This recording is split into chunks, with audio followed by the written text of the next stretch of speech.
తూర్పు నియోజకవర్గంలోని ప్రతి పాఠశాలను కళాశాలను మోడల్ గా తయారు చేసే దిశగా ముందుకు సాగుతున్నామని ఎమ్మెల్యే మొహమ్మద్ నజీర్ పేర్కొన్నారు. ఈ సందర్భంగా తన కార్యాలయంలో ఏర్పాటు చేసిన మీడియా సమావేశంలో ఎమ్మెల్యే మాట్లాడారు. జిల్లాలోని ప్రతిష్టాత్మకమైన ప్రభుత్వ మహిళా జూనియర్ కాలేజీ ఉన్నదని తెలిపారు.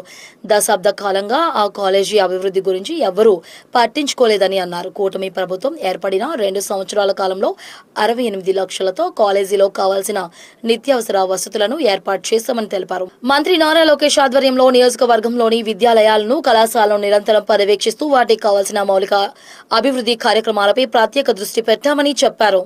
జిల్లాలోనే ప్రతిష్టాత్మకమైనటువంటి మహిళా జూనియర్ కాలేజ్, ప్రభుత్వ మహిళా junior college, women's college Guntur నగరంలో ఉన్నది.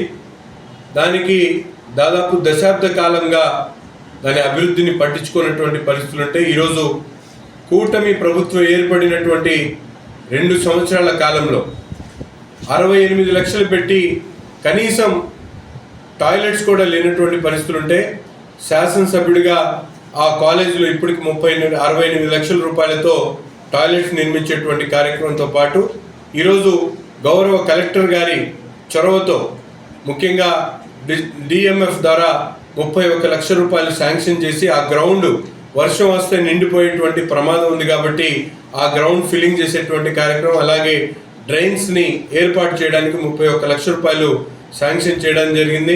ఈరోజు విద్యాశాఖ మంత్రి నారా లోకేష్ గారి నాయకత్వంలో విద్యాలయాలను ముఖ్యంగా కళాశాలను నిరంతరం పర్యవేక్షిస్తూ వాటికి కావలసినటువంటి మౌలిక అభివృద్ధి కార్యక్రమాల మీద దృష్టి పెట్టి తూర్పు నియోజకవర్గంలో ప్రతి ఒక్క పాఠశాల, ప్రతి ఒక్క కళాశాల కూడా మోడల్ కళాశాలగా, పాఠశాలగా తయారు చేసేటువంటి దిశగా ముందుకు సాగుతామని చెప్పి ఈ సందర్భంగా తెలియజేస్తూ మరొకసారి ప్రభుత్వానికి, నారా లోకేష్ గారికి, కలెక్టర్ గారికి ప్రత్యేకమైనటువంటి ధన్యవాదాలు తెలుపుతా ఉన్నాను.